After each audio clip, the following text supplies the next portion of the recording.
Friendship power flop. Friendship power flop. Let's go shonen flop. Let's go shonen flop. Welcome to this episode of Shonen Flop, where we talk about manga series and Shonen Jump that didn't make it big. I'm David. I'm Jordan. And this week, we're talking about Moriking, and we're joined by our guest today, Luke. Hello. Luke, thank you so much for joining us today. Can you tell the audience like a little 30-second summary about yourself? Hi, my name is Luke Herr. I'm on Twitter at Koltreg, Koltreg. I write comics, I podcast, and I do role-playing game stuff as well. Awesome. Yeah, speaking of your stuff, I noticed you just got done a huge thing wrapping up the entire Marvel Ultimate Universe, it seems. Yeah, over 2 years, a friend and I covered all of the Ultimate Universe on our podcast where we were attempting to rank and discuss every alternate universe in more Marvel than DC, but we also did DC and some other stuff. What is the best and worst alternate universe so far, would you say?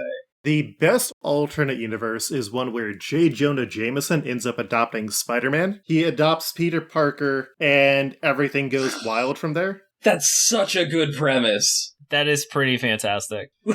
And the worst one is something called Spidey Baby, where somehow Spider-Man and Mary Jane have a child, which is a weird anthropomorphic spider, which is pretty much just a large spider in a diaper for whatever reason. And it's just god-awful nightmarish gag strip, and Mary Jane is essentially turned into Nanny from the Muppets, where she just is a body, no head.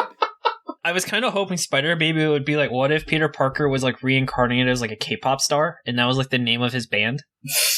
But that wouldn't be the worst alternate universe, David. Oh, I'm sorry. I thought you were still talking about the best alternate universe. So sorry. But why don't we get into speaking about insect-related weird universes? Let's get into actually... Oh, that's true. Yeah. Wait, that kind of does dovetail nicely into this comic, doesn't it? There you go. I made a transition so good, I didn't even have to compliment it myself. Yeah, good job, man. We're already taking W's today. The kind of positivity we're feeling is the kind of positivity that comes after reading Moriking, I will say. Yeah, this series was the most wholesome shit. We will get into that in just a minute as we start, though, by getting into the manga details. Moriking was created by Tomohiro Hasegawa. This is, I believe, his third major series in Shonen Jump. So before that, he did a series called Koi no Cupid, which was a school combat series in 2013 that ran for 20 chapters. He created Shatsuma K, a one-shot, and then his most successful series he's ever made was called Spring Weapon No. 1, which was in 2016 and lasted 69 nice chapters, and it was about evil androids trying to take over the world. And this series, though, lasted for 35 chapters over 4 volumes and ran from April 13th, 2020 to January 18th, 2021. I believe it is the first member of the 2021 cancellation club we have covered so far. This was a COVID manga. Yeah. Our Blood Oath commented on COVID for a second, as Jordan noted in the episode, but so far I don't think we've read anything that actually says COVID by name or explicitly shows everyone wearing face masks.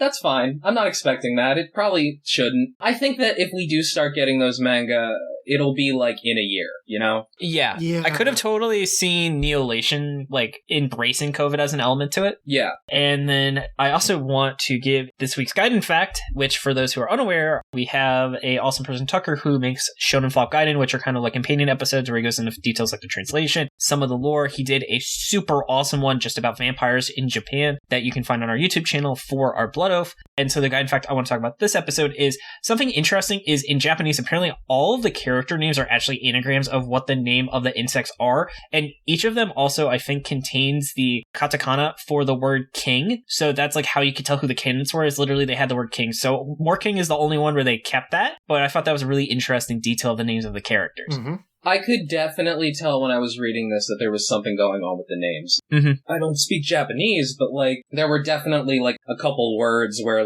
hey, wait a minute, I've seen that word in Digimon for a bug type Digimon.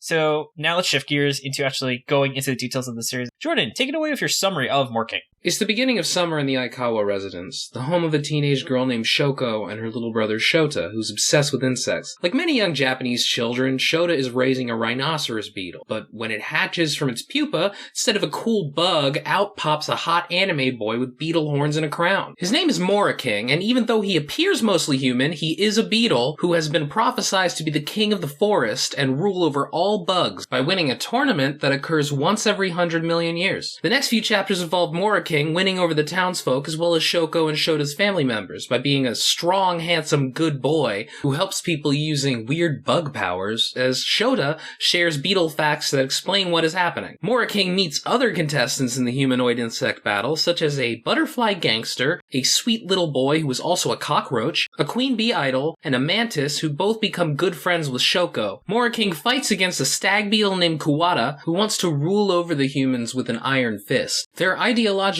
clash is represented by the fact that while Mori King actually most of the time is wearing clothes, Kuwata recognizes clothes as a tool of an oppressive force and so is just completely naked all the time. After a funny Bleach/DBZ fight, Mori King uses a spirit bomb to make Kuwata realize that actually people are pretty okay and you shouldn't kill them all or something, don't worry about it. However, it turns out that even though all the bugs in Japan fought, the world is actually way bigger than that, and suddenly, a Hercules beetle man appears with pincers so big they do the Doug Dimmadome massive hat thing from the Fairly Odd Parents where, like, his horns just go right off the panel. He and his legion of bugs battle Mori King and co. for bug supremacy in a series of strange events, but Mori King prevails and he becomes king, which grants him incredible power over the world. 6 years later, Mori King has used these powers to make all the bugs except himself into people with normal human lifespans and caused everyone except for Shota to forget all about the events of that summer. But one day, Shota and Shoko go bug hunting in the forest and run into a familiar naked man clinging to a tree like a beetle. That's just manga, baby. I wish it was just manga, you know? This manga is special. There's beetles in real life, Jordan, if you didn't know. Mm-hmm. They don't look like Japanese boys. Speaking of Japanese boys, should we get to talking about the characters? Yeah, absolutely. Okay, so I'll start things off with talking about, I guess, someone who actually isn't a high school boy, but Aikawa Shoko, who is a first-year high school student. She is very nice. She loves relationship gossip. She has a very wholesome relationship with her brother, and she is kind of aggressive about making friends with people. You mentioned she's very nice, and I agree, but, like, her character is primarily aggressive. She is the straight woman in this. She spends a lot of time reacting to things for comedic purposes. Yeah. She's kind of like Nami from One Piece, where she's the one who's like, that's a stupid idea, or like react like a normal person react to like all the weird shit that happens in the series. Yeah. But in a very comedic way, because we also get people who are asked to play it straight and who don't really do that, like people who are reacting in a believable way to, why is there this beautiful boy with a beetle horn on his head? And a crown. And he can fly. And he can fly!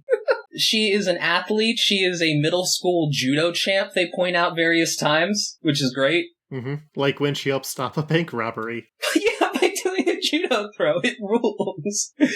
She's the person who's basically just continuingly shocked that everyone just seems to accept Moriking as the rhinoceros beetle. Mm-hmm. It's delightful, but also what I appreciate is that while her brother is interacting with these insects as a way to essentially raise a pet, she interacts with insects too in the form of other young girls who join her job and turn out to be insects and wind up being her best friends. Mm-hmm. She develops some very sweet and caring relationships with other anthropomorphic insects in a way that felt very realistic to how, like, teenage girls operate with each other. She isn't left to be like a one-dimensional character. They do a good job of rounding her out and giving her her own interests, and it's not like she is constantly angry at what is going on with her like you get in a lot of series with the overbearing older sister trope. She loves the people around her. She's just very confused and, like, a little aggressive, which is, like, totally fine. And I should also mention, she is essentially the POV character.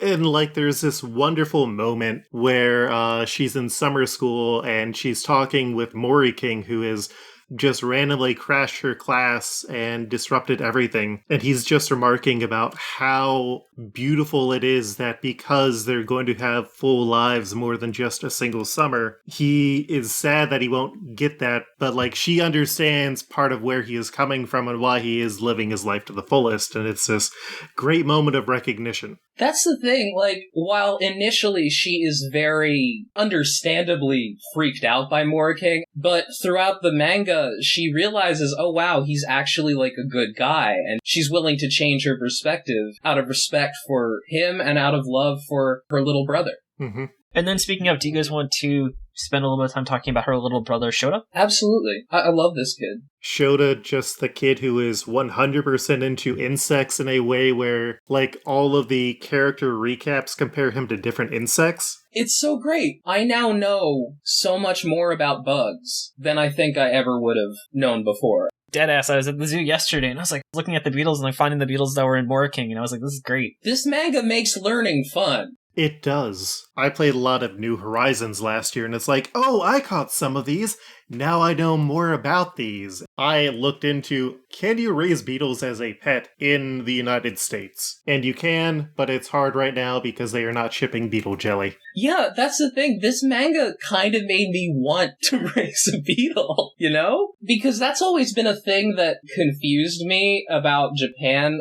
The fact that they do seem to raise rhinoceros beetles, and it's just a completely normal thing there. But reading this manga, I totally get it. Mm-hmm. Like, I kind of think that rhinoceros beetles are cute now, which is, like, strange to say about a bug, but, like, now I feel that way. Yeah, also, I think we're having a lot of fun. Oh, Shota. Thing about Shota that I really like is that the Shota feels like in a nicer way than this usually comes off, he feels sort of like the author insert, because the author clearly loves bugs in the same way that Shota does. And every time a new anthropomorphic bug appears, Shota immediately recognizes what bug it is and lists off a bunch of bug facts and all of their powers. Like, for instance, there's a praying mantis girl, and she has the ability to, like, do really powerful slashes and stuff, and he explains how, yeah, this is what would happen if you made a praying mantis into somebody as large as a human. I was gonna say, I was surprised like an ant never showed up, and like they're just like literally lifting like an entire house on their back or something crazy. Mm-hmm.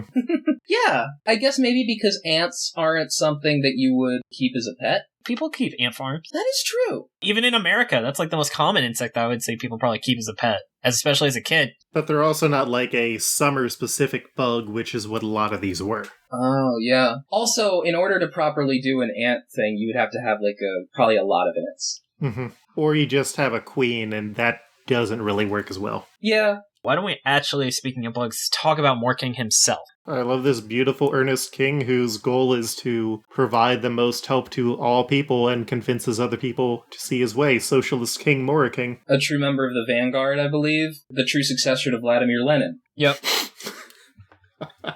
Moriking rules because there is never a single moment where Moriking is in on the joke. He plays everything 100% straight. He's completely serious with everything he does. And it's hilarious. Part of it seems to be that he's dumb. Well, he is literally a beetle. Exactly! He's literally a beetle. That's what's interesting about the way this manga operates. He is both a human and still a beetle. Like, he still technically has a very powerful exoskeleton, even though it doesn't look like he does. Yeah, like he stops like a sword. He stops a bullet.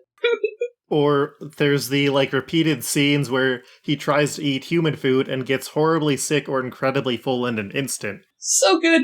There's a moment where, like, they do an eating contest, and he takes a sip of water to clear his palate before he starts, but the water fills him up completely, because he's a beetle. But yeah, I will say a little bit more about Moriking. Frequently, the way that Moriking fights is that he fights using sumo wrestling, because that's how beetles typically fight. It's closer to sumo wrestling, obviously. I don't think beetles think of themselves as sumo wrestlers, but that is what they do, and people have sumo wrestling matches between rhinoceros beetles. Yeah. And the way that manifests is that Moriking will take off his clothes and he's just wearing one of those, like, weird sumo wrestling diaper things. Yeah. Mm-hmm.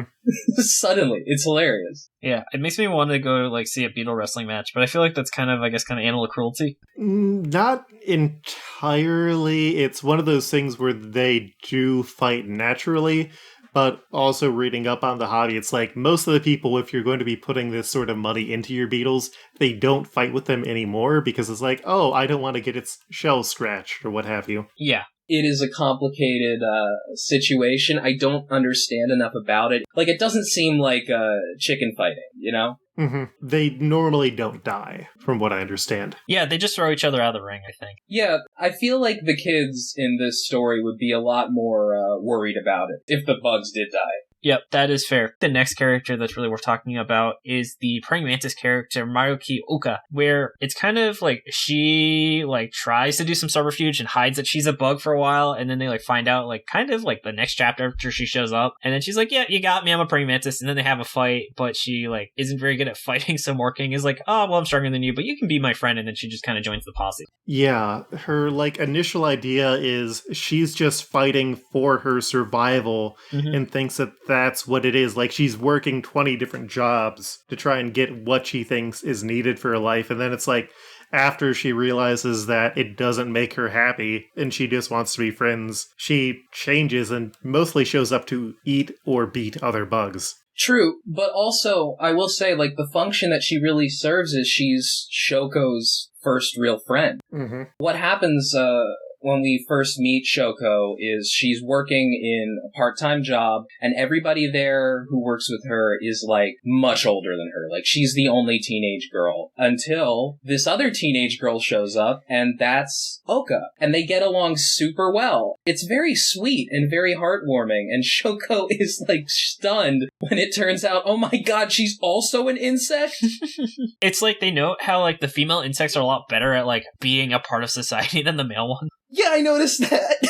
The other female insect, the hornet, Sisabachi Meo, where she's just an Asian giant hornet, and she just, says her antenna is, a cowlick or something. And nobody questions it. And she just goes to school and stuff. And has mobs of people following her because eusocial personality types. Yep, and then she just keeps trying to stab people, but she's very ineffective, which is one of the problems of the series, that the women are not portrayed as being very competent at fighting. I disagree with that, because the thing is, the praying mantis girl is actually very effective later when they fight a mob of other insects. It's just that she can't do shit to Moriking, because Moriking is covered in incredibly powerful armor, and the comic actually points out that this is what it's like in nature. Praying mantises don't go after rhinoceros beetles because they can't do anything to them. Oh, that's cool. And the same thing with Mia, where her stinger is unable to pierce him, but she is able to show up and fight later on in the World Tournament. Spoilers, when they storm the stag beetle's strange chum bucket-esque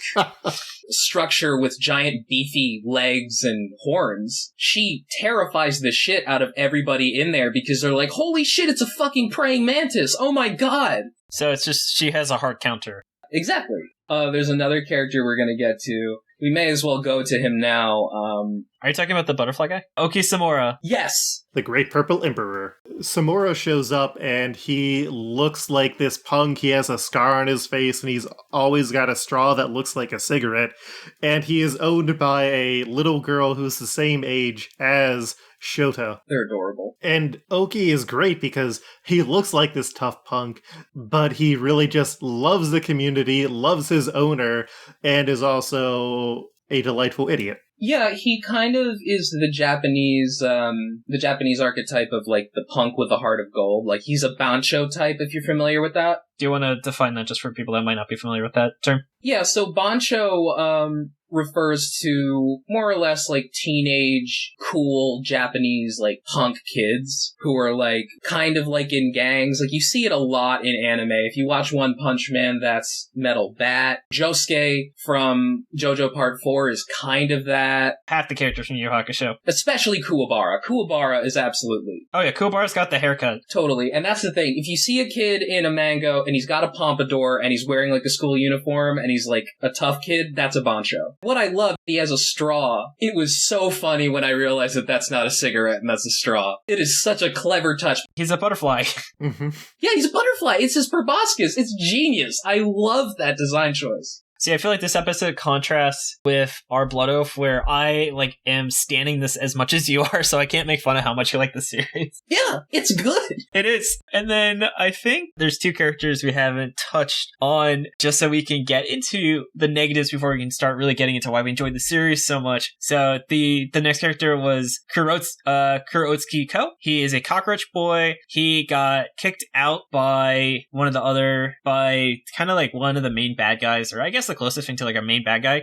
The stag beetle. Yeah, and he's very good at hiding and recon. He's kind of like their scout. He finds out all the details when some mysterious new insects show up. He's the one who really finds out their background. And yeah, he's just a really nice kid. He looks to be the same age as Shota. He's adorable. And I also love that, he feels very bad because as a cockroach, he's seen as a pest. Mm-hmm. And it's great because he, like cockroaches, he kind of just hides somewhere. He'll hide under the refrigerator or something. Mm-hmm. And they'll just be like, Ko, I need help. And then he'll just show up. One of the big things is, Shota and Shoko's mom loses her wedding ring. And Mori King asks Ko to please find the wedding ring. And Ko just, goes all over the place, just jumps from all the surfaces in the entire house to find it underneath the washing machine. And Shota goes into how, oh yeah, cockroaches are very fast. It can go under any surface that they want and squeeze into tiny places. Mm-hmm.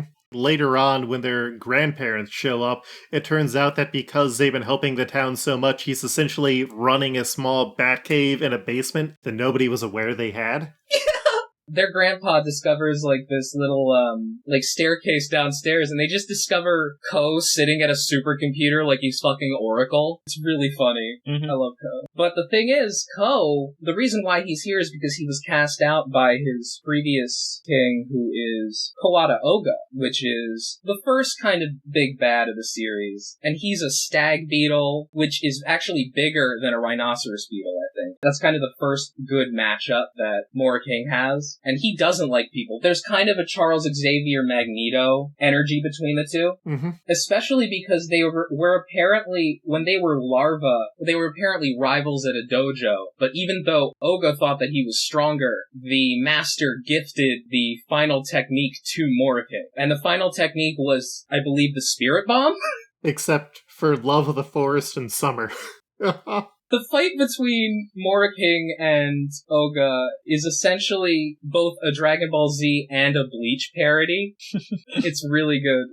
Moriking just makes a mask appear on his head out of nowhere, and it's called a Bug Kai, which those are two Bleach references right there. They also give Shota a bunch of cards for his special moves that he can activate out of nowhere. And then Oka's owner, who is Shota's friend who is his age, a girl named Sakura, feels really bad, so she goes and makes cards for Oki, and it's delightful. It's just enjoyable, and it's very sweet. These are little kids, and they're being adorable like little kids are. Yeah, I mean, it's just the nature of the entire series. Okay, no, as much as we enjoy this series, I do think this series has some negatives, so why don't we switch into going into really why it failed. Luke, what would you say is probably the biggest weakness you identified? I feel like it has to be the art in a lot of ways. The art is serviceable. Everything is clear, it gets across what he's doing, it's just not as polished as it could be. There's parts that look off-model.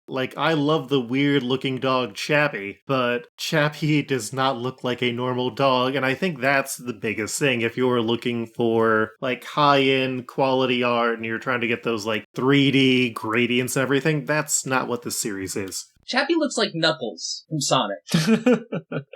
Every time I see that weird-ass dog. But no, it's true. One of the worst manga that we've read on here is called Bone Collection. And the art in Bone Collection is terrible, and it's an awful gag manga. Weird sexist stuff throughout the whole thing. Mori King's art is, on the similar level, but it just works so much better, I feel, because it's cute. Mm-hmm. But at the same time, it absolutely is rough. It feels a lot like you just got your book on how to draw manga, and this is how you're going to approach, and it's things like when the grandpa appears, his head, he's bald, and so the top of his head is just a round orb instead of, an actual skull shape. The artist very clearly did not want to draw action, either due to a lack of skill or laziness. Like, you notice every single fight in the series is resolved in maybe 1 or 2 pages. And that is really disappointing when Japanese bug fighting is a real thing and they really could have made some pretty cool fight. Look at the praying mantis fight. That wasn't even a fight. It was just like, oh, it doesn't work. And yeah, I get it's a joke, but it just was a very clear excuse for the author not to even have any sort of actually drawn physical violence in the series. Yeah, I think that's valid.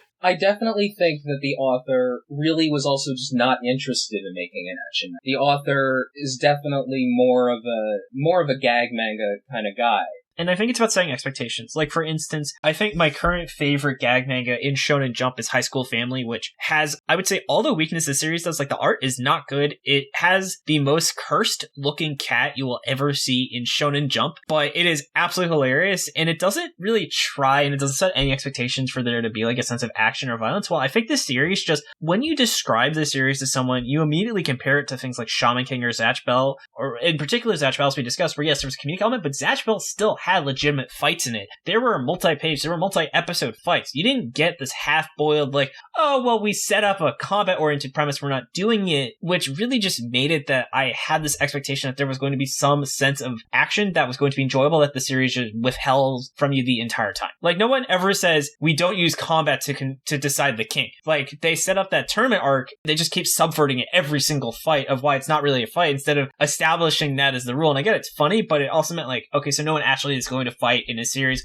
where everyone is super strong bugs. But I do think that in some ways, if it was just long, drawn-out fights, we definitely wouldn't get as much of it as we got, and I am more here for the just random competitions that they give, because it's something that I don't see in other places, and I appreciate the irreverence. You can tell that the author realized he was probably going to be on the chopping block at some point, because suddenly, out of nowhere, like, well, we've introduced all these characters and we defeated the stag beetle. Oh, hey, look, all the South American beetles showed up. There's actually a really great moment where the bugs are taught, hey, you guys realize that, like, the world isn't just Japan, right? And then they show them a globe and they're like, holy shit, there's all these other continents? That was great. And then they fight a bunch of bugs from Indonesia to determine who the winner is, and those bugs kind of show up out of nowhere, and we don't really get as strong characterization for them as we got for the previous round of bugs, which is a little disappointing. I think this series also was kind of like Time Paris Ghostwriter, where I don't know how this series could have lasted for 100 chapters, because it really, really started running out of steam like chapter 15 or so, and I know it probably was burning its material faster than it needed to, but still, I would not have expected this series to go past where it ended anyway. Yeah. Well, it sort of started with a time limit, because it mentions over and over again and directly implies the whole time that, like, no, these are bugs, and they're gonna die at the end of summer, because bugs die after summer's over. They don't live very long. So, and at the end, they, use magic to subvert that a bit. Like, you know, I'm okay with that. The series didn't need to end in a super depressing way. But, like, I don't know how they would have continued past summer. It just feels like after that defeats the whole point of the manga.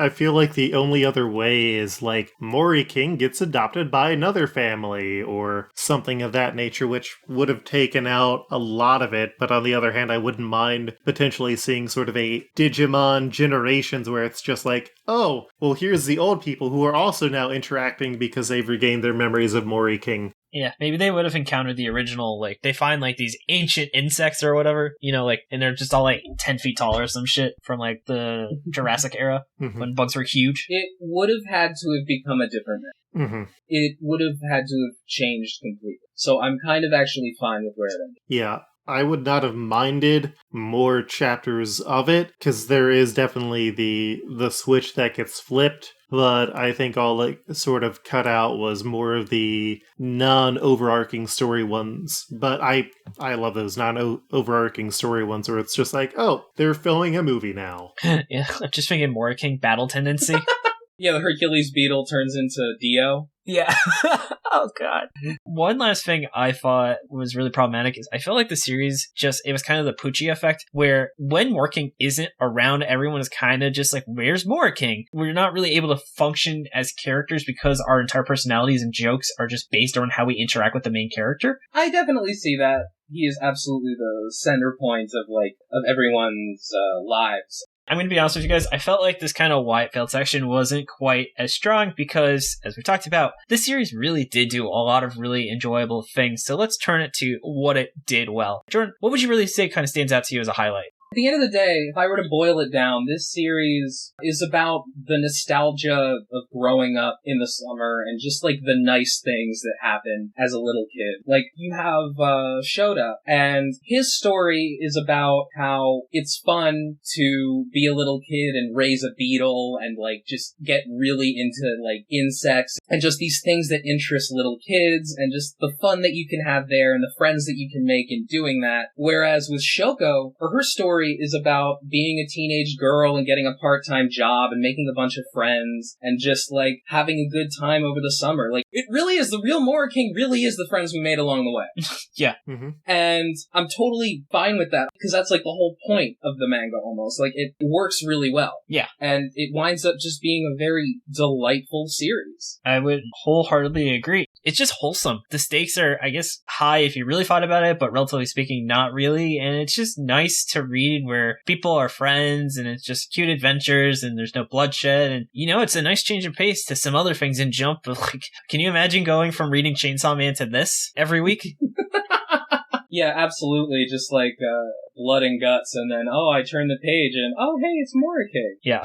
This nice, handsome anime boy with a rhinoceros beetle horn sticking up top of his head. Yeah, and everyone's just so accepting of him, too. They're accepting because he's really good. Like, oh man, one of the funniest things to happen in this manga. It just made me laugh for like a full minute. Mm-hmm. So, the first page of this chapter, Shota runs in and he's like, Moriking, he's in trouble, oh my god. And I'm just thinking, oh my god, Moriking got in a fight. Moriking got hurt. Moriking is like doing something weird. The last thing I expected was turning the page to see Moriking getting arrested by some police officers. Yeah.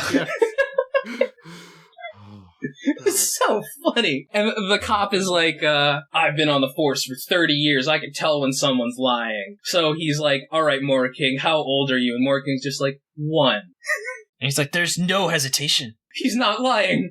I've never seen something like this before. What? What's your occupation? King. Moriking's a total Chad, by the way. Giga Chad, for sure. Up there with MASH. Oh, yeah. I'd say he's more himbo than Chad in some ways. You're totally right. He is prime himbo. What do you mean by himbo? Like a bimbo, but a guy. Oh, okay. Mm-hmm. Pure of heart, full of ass. So you're saying, like, Moriking is like a dump truck beetle, you know? Yeah, David, that's what I mean. God, this is a great episode. Another thing I really appreciate with the series was it didn't really try and establish rules to the world because it knew there was no way to explain anything that would make sense.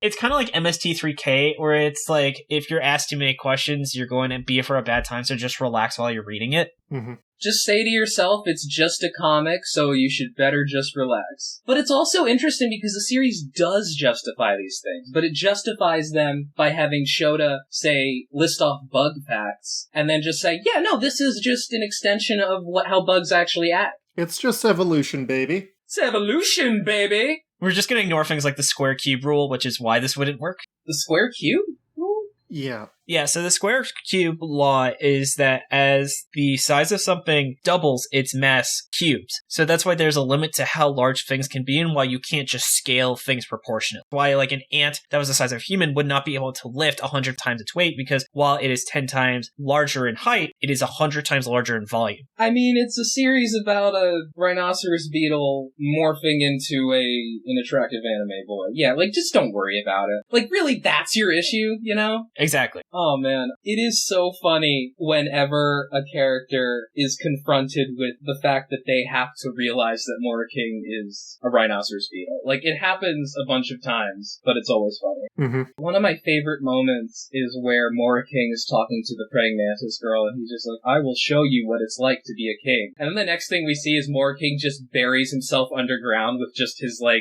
rhinoceros beetle horn sticking out, because that's what rhinoceros beetles do. One of the other things I loved was when they were going into the battle with Kuwata, and it's just like, we need people to stay behind and guard the house. And so Bio just had an army of bikers that followed her around all the time because they're big fans of her. And so they just stay around the house. And so for like the 5 issues that it's happening, the family back at the house is just like serving tea and having snacks and having a good time. It's like delightful. Are they having sex? Snacks. Oh my god, I thought you said they were having sex. I'm like, whoa, what? Dude, you 100% said having sex. I was like, I do not recall a sex scene in this wholesome manga. Yeah. They had to find that missing pudding. Yeah, that was so great. That was so funny. Oh my god. Their dad, who we haven't talked about much, but is hilarious. He bought some pudding, like a pudding cup for himself. It's like the stressed out parent thing where it's like, look, this is all nuts, but at least I have my pudding. And then he looks in the cupboard and the pudding's gone. So he just freaks out at like the family. Well, the whole family kind of freaks out about it. At first he's like, I got that pudding for being at my company for like 20 years. No, I'm kidding. I actually just bought it for myself. And Mori King puts on a Sherlock Holmes outfit and decides to figure out who the actual culprit was that ate the pudding. But it turns out that Mori King is actually stupid. Yeah, it turns out that bugs don't actually have a higher cognitive function. Which, again, if you think about it, it'll ruin the whole manga. Don't think about it. Just know that he's not super smart because he's a bug. So then what Mori King does is he pretends that he ate the pudding in order to calm the family down. But they notice, wait a minute, that isn't pudding you ate, that's beetle jelly. And Mori King's like, it's true, I just wanted to help you guys. It kind of brings the dad back further onto their side. It's funny. But who ended up eating the pudding? The mom. Their mom just walks in the door like, hey guys, what's up? After they've had this whole fight, it's like, hey guys, what's up? I ate that pudding cup that was in there, but I bought a bunch of pudding cups for all of us. Let's have a pudding party. Which is so fitting for the universe of this series. The mom's great. She's hilarious. She's adorable. She just totally goes with everything. Yeah, like most of the women do except for Shoko, who is understandably freaked out by Mori King initially, but like their father and their grandfather are both initially like, what the fuck is happening? Yeah. Mm-hmm. Although they come around to it. It's kind of adorable how Mori King gets them on their side too, because both times it's like, it points out like, look, your son is just really happy about raising this beetle, and, you know, Mori King is just really making him happy, and due to the love that they feel for Shota, they accept Mori King. Yeah, that's a good point. So the next session, I'm going to be honest, was a bit of a challenge, but we're going to try our best to talk about how we could have reinvented this series. So I am actually going to admit that I really couldn't think of like how I would completely redo the series because there was a lot that worked. But I would really say is this just had a lot worth keeping. I feel it could have made the fighting to plot ratio a little better just because I really did have the expectation. I was hoping there would be at least one legitimate fight maybe every 10 to 15 chapters, and it just didn't happen. And so it would have been great if characters really existed beyond just the jokes that they provide. So it would have felt like there was a sense of like where this plot was going, because the author just kind of knew he was on borrowed time, so he kept feeling like he had to be 3 chapters away from ending the series at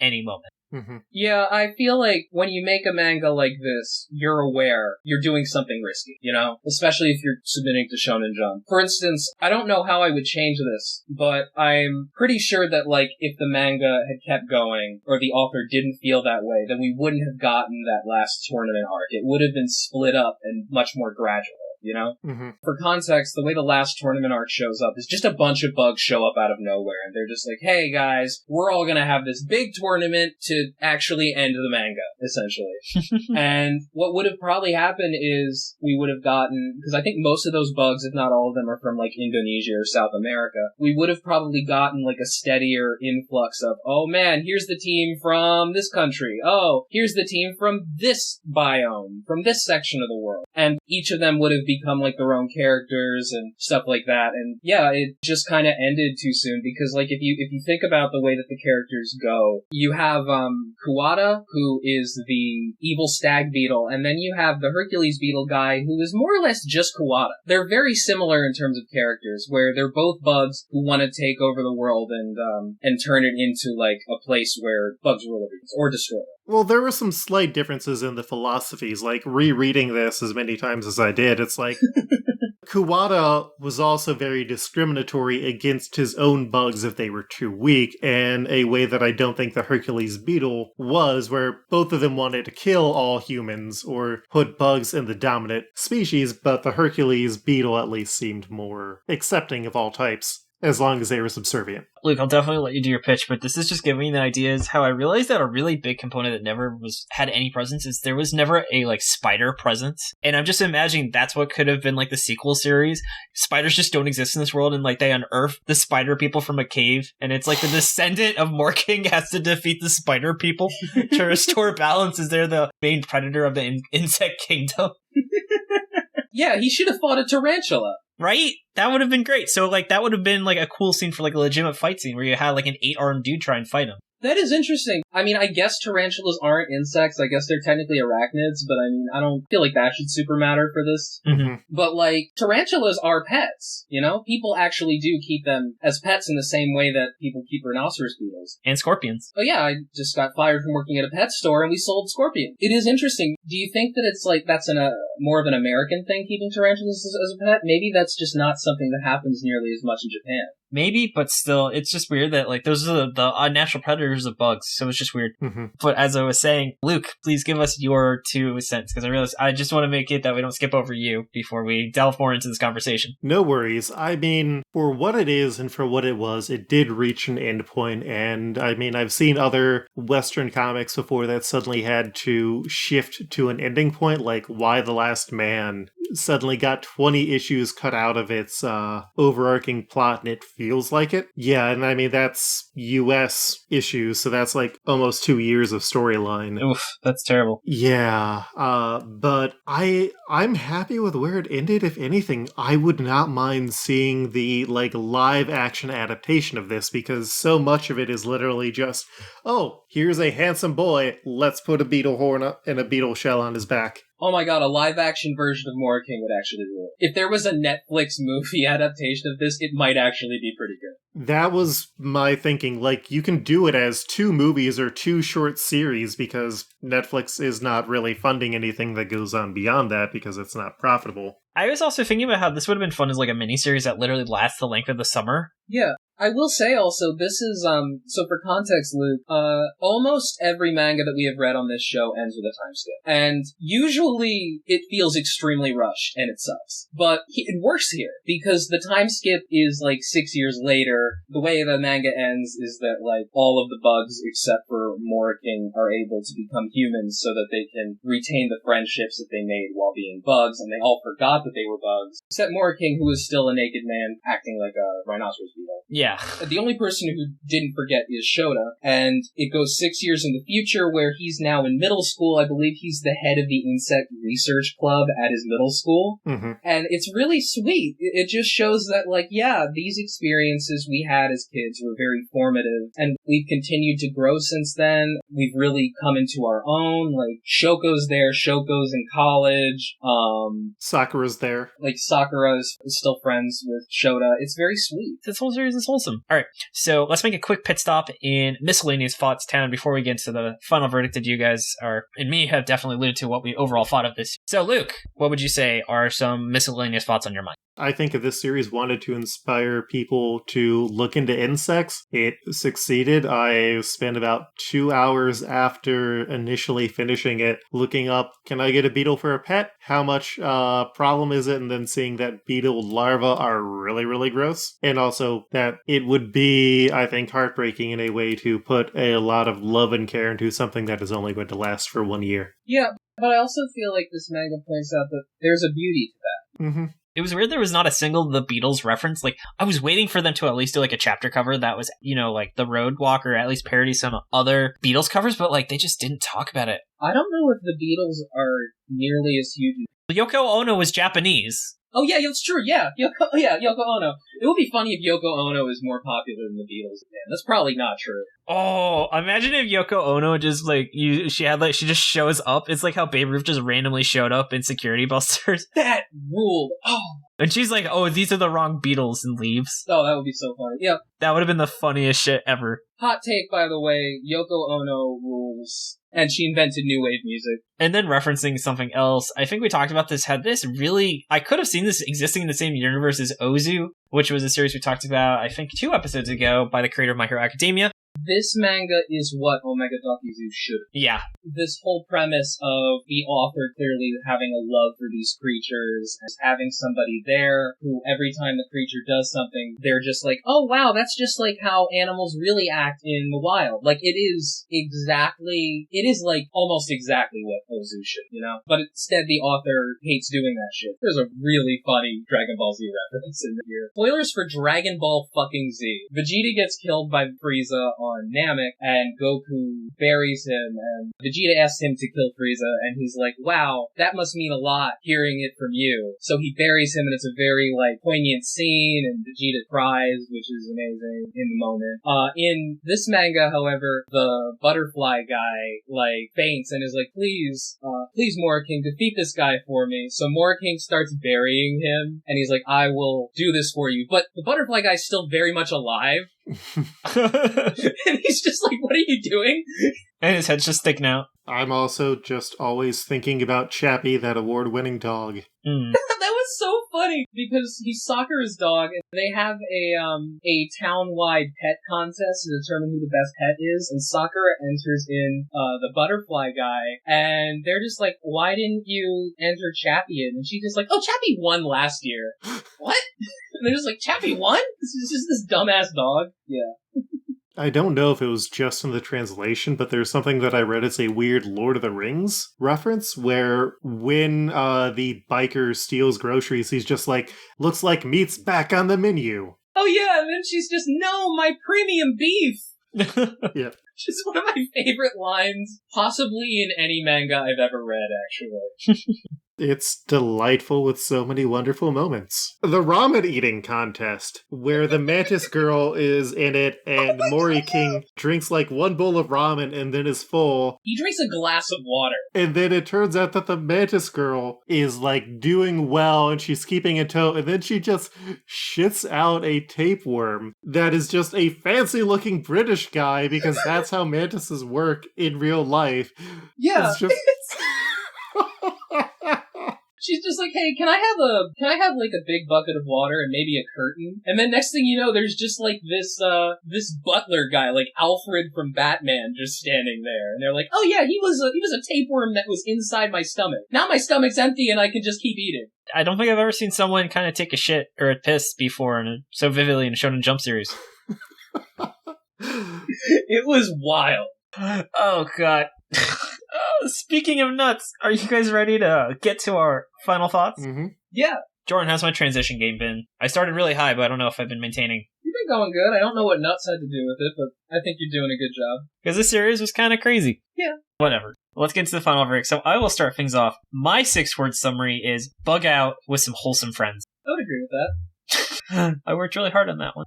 What was your 6-word summary, Jordan? I now want a rhinoceros beef. I like it. How about you, Luke? Forest King expands found family exponentially. My previous one was Moriking is the friends we made, but I already said that, essentially. I had a similar one and I scrapped it. I had 2 and I was like, alright, well, that one I didn't already say, or no one else had made that joke yet. Can't really fit the real Moriking was the friends we made along the way. I'm sure there's some way. You're like, okay, imagine a bunch of dashes between these words. Yeah. Friends along the way, yeah, it's all hyphenated. The whole thing is hyphenated. It's like, the real Moriking is the friends we made along the way, 2, 3, 4, 5, 6. Yes. Jordan's 6-word summary eventually will just be 6 sentences where he's forced to take a break, and every sentence is hyphenated. David, let's be real, that'll be you. Hell yeah. Have I done a 6-word summary as a haiku yet? I don't think you have, and that is surprising. Actually, my 2-sentence pitch is a haiku. Really? There you go! Yes. And then to get back to it, though, flop or not, I think we're all in agreement this was not a flop. This is just a really fun series. I mean, it wasn't perfect. I 100% see why it got canceled. It also really told the story it needed to tell, but I had fun. It made me laugh out loud, which very few series in Shonen Jump, period. I think the ones that made me laugh were probably One Piece, Mashal, and then I think Chainsaw Man still is probably the funniest thing I'd individually read in a manga ever. What about Mitama? Oh, you're right. Mitama was also funny. Where does the 2-sentence pitch come in? But that was in What Could Have Happened. I'm sorry, I thought you had already done that. You can give it now, though. Oh, yes. To stretch Mori King ignores the summer's sad truth we all must live with. Ephemeral time provides the beauty missing from eternity. That was terrific. That is your cousin of the 6-word summary, so we're going to keep that here. Are you a poet? I write. You should do more haikus. Like, maybe throw in the word refrigerator a couple times. Oh, shut up, Jordan. Oh, wait, that was a 2-sentence pitch of how I'd remake the manga, and yeah, no, I just said I'd do a movie. Never mind, I misread that. That's totally cool. It's totally cool, because that was great. And then, so Jordan, well, I know we all thought this was not a flop. What elements of the series made you decide that verdict? It was very delightful to read. I felt like it ended kind of the way that it wanted to end. Yeah, the series didn't make it to like a billion chapters, but I think it's ridiculous to call that a failure of the series, you know? Because it wound up working fine. Like, it was just a very delightful series that taught me a lot of stuff about bugs. It was like edutainment, but really good edutainment, you know? Luke, how about you? After 2 years of reading bad comics that, for the most part, attempted to be gritty over having quality and focused on trauma instead of anything else, this has been a delightful palate cleanse, and I am literally on my 3rd read-through of it. Oh, that's awesome. That's so great, yeah. So I guess now we compare it to, David, how does this compare to Chainsaw? This is good, but not even close. It's not even fair to compare the two. It's like saying, what's a better movie, Dodgeball or Die Hard? Yeah, Dodgeball is a fun movie, though. Same here. I really love this. Like, Chainsaw Man is just on a completely different level, and Jutsu goes for some totally different things. I would say that Chainsaw Man's better, but I don't think that's a knock against this. Yeah. So, Luke, I know you're probably not familiar with Chainsaw Man, but what would you say is your favorite comic of all time, and how does this rank up to that? So I will stick with manga. I have gotten several recommendations telling me to read Chainsaw Man. I just have not yet. But one book that I love that I don't know if it gets enough press is Delicious in Dungeon. Oh, I'm not familiar. It is a manga about a fantasy adventuring party that they lose one of their members, the main character's sister, so they have to go back into the dungeon to save her, but they don't have enough money for food. So they start eating monsters along the way. And it's a cooking manga, so they treat everything realistically, and they have a fats and salts and vitamins and stuff for all the meals that they make, while also building out this very Western inspired fantasy world. And it is beautiful, funny, heartbreaking, sad, scary. It's sort of a altogether wonderful manga, and I mean, it's far and above better than this, but it's also a totally different thing than this. It's like saying, yeah, this $80 steak is a better meal than Taco Bell, but sometimes you just want some Taco Bell. Oh man, me and this guy in Discord, Din, just post about Taco Bell all the time, and it's great. I mean, I am disappointed by Taco Bell for removing so much of what I loved, but I missed the grilled cheese burrito, dude. That was my life for a summer. I miss the Mexican pizza. So, Jordan, though, we still didn't decide. Is this better or worse than TBG?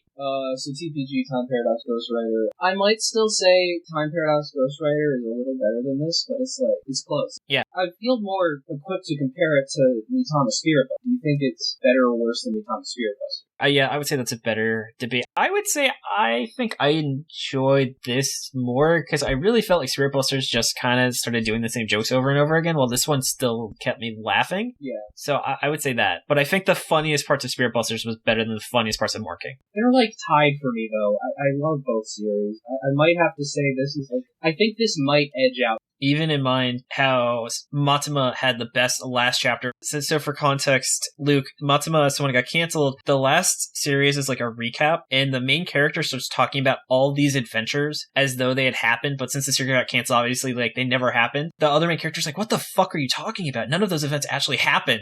And it was just the most perfect way for the author to burn all of the material he had thought of before he got canceled prematurely. Wonderful. We were it was kind of worth it getting canceled because that was just so much funnier than how it would have been if it had naturally ended. Yeah, I guess that's why I would probably put Moriking over it, because I don't really feel like Moriking fully runs out of stuff, you know? I really think it probably had another 5 chapters in it, and then it really was not going to know what it was going to do until, Battle Tendency, and it started introducing the spider. Yeah, that's fair. Yeah, I like how it's I have no idea how I would have redone the series, and then I've just created my own continuity of a sequel that doesn't exist for it. You know what I would have called that sequel series, David? Moriking. Oh, I thought you were going to call it Beetle Tendency. Jordan's son of a bitch. Okay, I can get down with that. Mm-hmm. And then speaking of referencing other people's works, let's take it to the shoutouts. Props to Jordan for making the opening ending theme. Props to Jennifer for the awesome cover art. You can find her online at Art by Toast, and Nigel for being our generous art benefactor. Thanks to Tucker for assistance with pronunciation, translation, other miscellaneous research. Be sure to check out Shonen Flop Guide and his companion series, which goes into further details on each of the series we cover here on Shonen Flop, and which comes out 2 days after the episode's release. I also want to give a thank you to Miriam, Nicole, and Audie for their help with social media, and I want to just remind you that if you are enjoying the show, to please rate, like, review, and share it. It really helps us a ton, and you can find us on Facebook and Twitter at Shonen Flopcast. We're also on Spotify, iTunes, YouTube, or wherever else you get your podcast. And above all, I want to thank you, Luke, for being on the show today. Where can they find you? Thank you for having me on. This has been delightful, especially for the introduction to Mori King. So you can find me on Twitter. I'm moving on and off protected mode right now as I job search. I am on there as @Koltreg, Koltreg. I also have a website, Luke Herr, LukeHerr.com, where you can find links to the podcasts that I've done, including Multiversal Q, your guide to the comic book multiverse, now in podcast form. Exiled, a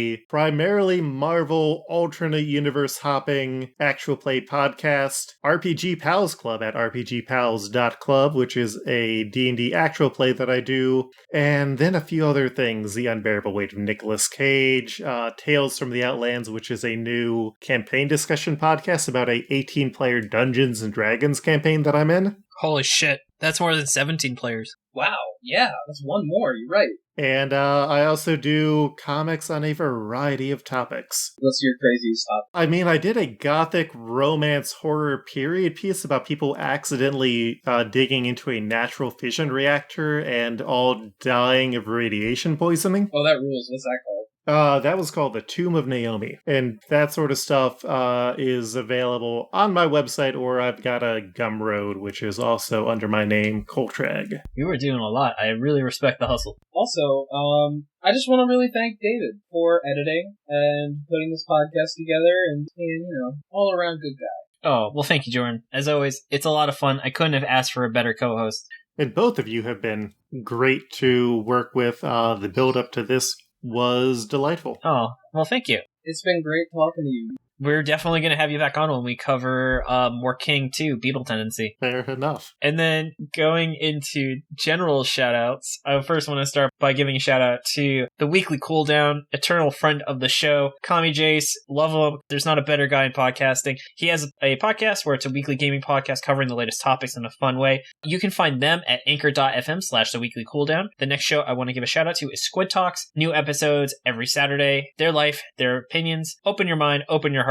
Judge not lest ye be judged. Bringing people together. Find them wherever you get your podcast. The Forever Adventure Network, website for celebrating life, hobbies, and all that make life worth living. You can find the Never Gets Old and the MacGyver podcast, along with MacGyver/HD1 audio series on Stitcher, Spotify, and anywhere else you get your podcast. And then I'm just going to play promos here. Looking for a podcast all about nerddom? Want a podcast with an emphasis on representation? The Nerd Alternative is the podcast for you. Join me, Ram. Me, Hassan. And me, Levi. 3 Black British nerds tackling the pop culture we love and sharing why we love them. The Nerd Alternative, a sweet melting pot of all things nerdy. Thank you so much for joining us today. This has been David. This has been Jordan. And this has been Luke. And you've been listening to Shonen Flop. Keep on flopping, floppers.